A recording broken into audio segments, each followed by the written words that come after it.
The Black Panthers entered combat. The 761st Tank Battalion. Men of the African-American 761st Tank Battalion entered combat at Morville-les-Vicq, France on November 7, 1944.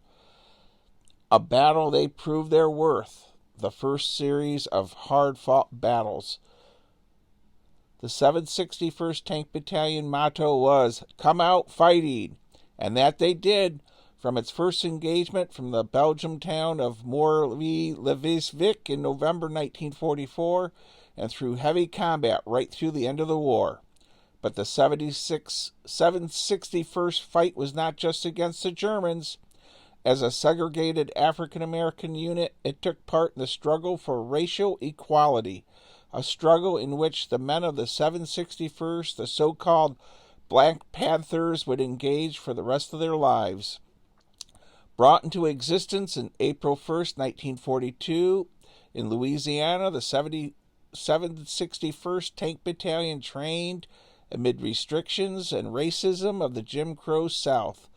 First Lieutenant Jack Roosevelt Robinson, the 761st athlete who would become one of the greatest baseball players of all time, lost his chance to see combat when he refused to move to the back of the segregated military bus during an incident at Fort Hood, Texas in July 1944.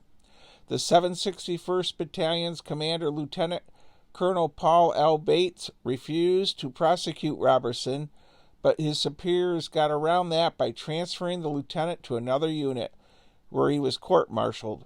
Robinson was later acquitted, but too late to rejoin the Black Panthers. The 761st arrived in France in October 1944, and coming ashore at Omaha Beach and moving into Belgium at the beginning of November, General George S. Patton famously gave the Black Panthers a pep talk, saying in part, "Men, you are the first Negro tankers to ever fight in the American Army, and I would never have asked for you if you were good. I have nothing but the best of the Army, and I don't care what color you are as long as you go up there and kill those Krauts."